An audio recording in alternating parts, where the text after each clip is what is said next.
अभी तक आपने देखा हाउ टू गेट लकी में लिन अपने क्लिनिक से एक महीने में 30 बिलियन वॉन कमाता था। फिर हमें दिखाया जाता है डॉक्टर गू के क्लिनिक को एक बुरी औरत बोलती है, शुक्रिया आपका डॉक्टर गू, मुझे माफ करिएगा, मैं हमेशा आपको तकलीफ देती हूँ। डॉक्टर गू बोलती है कोई बात नहीं, यही तो मेरा काम है, अपना ध्यान रखिएगा। फिर डॉक्टर गू जैसे ही अंदर जाती है उसी समय एक लड़की बोलती है डॉक्टर गू मुझे दवाई चाहिए। गू बोलती है ठीक है अंदर आइए। तो तुम्हें कुछ हुआ है क्या? वो लड़की बोलती है मेरा पीरियड सही से हो नहीं रहा है और मुझे हमेशा ही थकावट लगता है। गू बोलती है ओ मैं समझ गई, ठीक है मैं आपके लिए एक प्रेस्क्रिप्शन लिख देती हूँ। उसी समय वहाँ पर कौन भी आ जाती है और बोलती है बहन यहाँ पर कोई पेशेंट आया है। कौन भी उन दोनों लड़के को देखकर शॉक्ड हो जाती है। गू गोवानबी को बोलती है तुम किसका इंतजार कर रही हो, ये लो प्रेस्क्रिप्शन, इसके अनुसार दवाई लाना। कौन भी घबराते हुए बोलती है ठीक है। फिर कुछ देर के बाद वो दवाई निकाल कर दे देते हुए बोलती है ये लो दवाई। वो लड़की बोलती है तुम्हारा शुक्रिया। फिर वो अपनी बहन को बोलती है चलो चलते हैं। गू बोलती है रुक जाइए। फिर वो लड़की बोलती है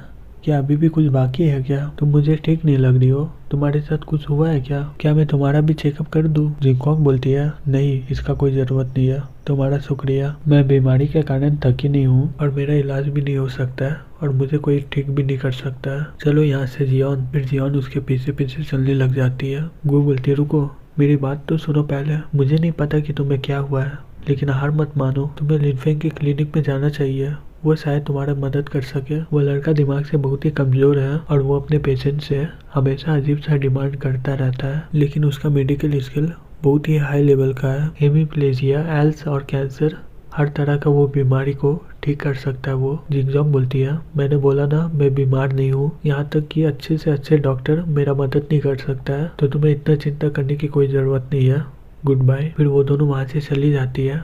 गू बोलती है वो डॉक्टर को क्यों नहीं दिखाना चाहती है, वो तो ठीक हो सकती है शायद। क्वान भी बोलती है वे लोग कल्टीवेटर हैं। गू ये सुनकर शॉक्ड हो जाती है और बोलती है क्या सही में? क्वान भी बोलती है हाँ वो लोग बहुत ही ताकतवर है, मुझे लगता है कि वो मेरे मास्टर की तरह ताकतवर है, इसलिए मैं घबरा गई थी उन दोनों को देखकर। गू बोलती है तो डॉक्टर भी इसका बीमारी का इलाज नहीं कर सकता है, कल्टीवेशन में यही सब होता है। जियोन बोलती है बहन हम लोग लिनफेंग को खोजकर एक बार ट्राई क्यों नहीं कर लेते हैं? जिंगजोंग बोलती है इसकी कोई ज़रूरत नहीं है, ये सिर्फ समय का बर्बादी है, यहाँ तक कि हमारे मास्टर भी ये अनडेड इंसेक्ट का कुछ नहीं कर पा रहे हैं, तो डॉक्टर क्या करेगा इसमें? जियोन बोलती है मुझे नहीं लगता ऐसा, एल्स और कैंसर ये कोई मामूली बीमारी नहीं है कि कोई भी इसे ठीक कर सकता है, अगर डॉक्टर की बातें माने तो वो बहुत ही अच्छा है सारी बीमारी को ठीक करने में, मुझे सही में उसके लिए कुछ अजीब सा लग रहा है। जिंगजोंग बोलती है अगर डॉक्टर को सही बोल रही है तो मुझे नहीं लगता कि वो सही में इसे ठीक कर पाएगा। जियोन बोलती है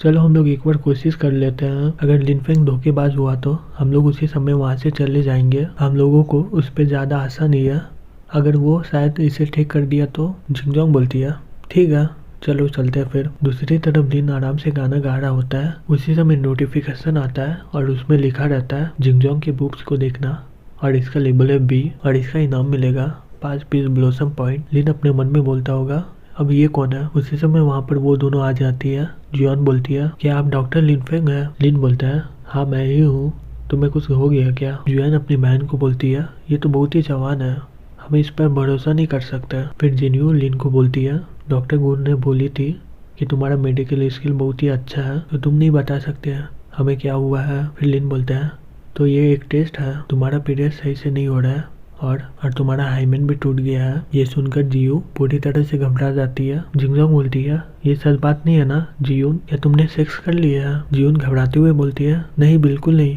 मेरा तो एक भी बॉयफ्रेंड भी नहीं है अभी तक, जब मैं कल्टीवेट कर रही थी मेरा मूवमेंट बहुत ही बड़ा हो गया था, तो इसी दौरान मेरा टूट गया था और मुझे बहुत ही डर लग रहा था ये बताने में तुमसे। जिंगजोंग अपने मन में बोलती है यहाँ तक कि मुझे भी ये नहीं पता था, लेकिन ये एक ही बार में देखकर ये बात पता चल गया इसे, ये सही में कुछ है। फिर वो लिन को बोलती है तो मेरे बारे में क्या है, तुम्हें मेरे ऊपर कुछ अजीब सा लग रहा है? लिन बोलता है नहीं तुम्हें तो कुछ नहीं हुआ है। जिंगजोंग बोलती है नहीं कुछ हुआ है मुझे। फिर लिन अपने एस्कुलापियस आंखों से देखकर बोलता है लेकिन तुम्हारे शरीर में एक अनडेड इंसेक्ट है। ये सुनकर जिंगजोंग पूरी तरह से शॉक्ड हो जाती है। फिर जिन्यू खुश होकर बोलती है बहन ये सही में बता दिया, अभी भी हमारे पास एक आशा है। फिर वो लिन के पास जाकर बोलती है क्या तुम इसे बाहर निकाल सकते हो? लिन बोलता है हाँ मैं निकाल सकता हूँ, लेकिन उसी समय जिंगजोंग आ जाती है, बोलती है रुक जाओ जियोन। फिर वो लिन को बोलती है क्या तुम मुझे बता सकते हो मेरे अंदर किस तरह के अनडेड इंसेक्ट है? लिन बोलता है तुम बहुत ही शक करती हो, तुम्हारे अंदर दो है, पहला है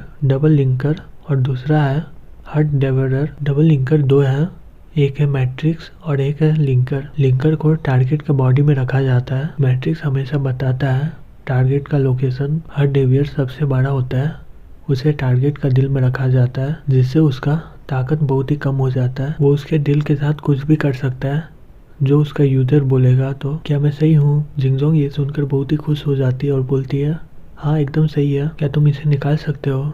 इनाम की चिंता मत करो तुम। लिन बोलता है हाँ बेशक, ये बहुत ही आसान है। फिर वो बाहर देखने लग जाता है। वहाँ पर गु और क्वान भी रहती है।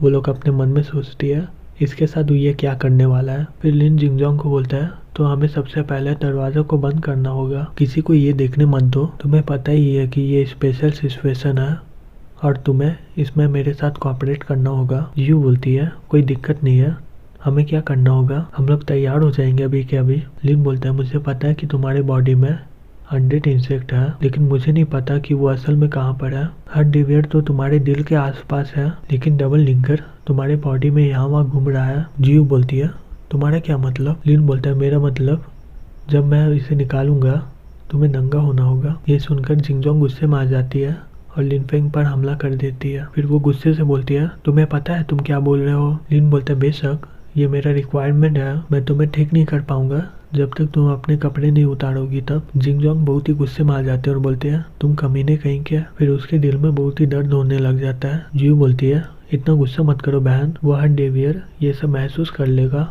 जिंगजोंग बोलती है मैं ठीक हूँ, मुझे मत पकड़ो। लिन बोलता है मुझे तुम पर रहम है, मुझे तुम्हें ठीक करने के लिए ये करना ही पड़ेगा। अगर तुम अपना कपड़ा नहीं उतारोगी तो मैं सही में वो इंसेक्ट का लोकेट नहीं कर पाऊंगा कि वो कहाँ पर है। जिंगजोंग बोलती है 100 इंसेक्ट मेरे चमड़े से चिपका नहीं है, जब मैं कपड़ा उतारूंगी तो तुम उसे कैसे देखोगे? क्या तुम इस मौके का फायदा उठा रहे हो ना? तुम्हें क्या लगता है मुझे बेवकूफ़ बनाना इतना आसान है क्या? लिन बोलता है विश्वास करो कि नहीं, यही मेरा कंडीशन है तुम्हें ठीक करने का। कपड़े उतारो और मैं तुम्हें ठीक कर पाऊंगा। फिर जियो को डॉक्टर गू की बातें याद आती है। फिर वो बोलती है उतार दो बहन, तुम इससे कुछ नहीं खोने वाली हो। जिंगजोंग गुस्से से बोलती है चुप हो जाओ जियोन, मैं कैसे कपड़े उतार सकती हूँ। फिर जियो जिंगजोंग को चुपके से बोलती है तुम्हें याद है डॉक्टर गू ने क्या बोल रही थी? वो बोल रही थी कि लिनफेंग दिमाग से बहुत ही कमज़ोर है और वो बहुत ही अजीब सा डिमांड करता रहता है अपने पेशेंट लोगों से। मुझे लगता है कि वो लोग लिन के वजह से ही बच गए होंगे और वो लोग को भी यही देना पड़ा होगा, लेकिन वो लोग अभी भी लिन का बढ़ाई कर रहे हैं। तो इसका मतलब ये हुआ कि इसका मेडिकल स्किल सही में बहुत ही अच्छा है। नंगा होना इसका सिर्फ एक कंडीशन है ट्रीटमेंट के लिए, ये कुछ भी नहीं किया होगा, नहीं तो वो लोग इसका बड़ाई क्यों करते रहते हैं। कपड़े उतार दो बहन, क्या तुम चाहती हो कि वो कीड़ा तुम्हारे दिल के आसपास घूमते ही रहे? फिर जिंगजोंग कुछ देर सोचने के बाद बोलती है आंखें बंद करो और पीछे की ओर मुड़ जाओ। लिन बोलता है इसकी कोई ज़रूरत है, मैं तुम्हें बाद में देख ही लूंगा नंगा। जिंगजोंग बोलती है घूम जाओ।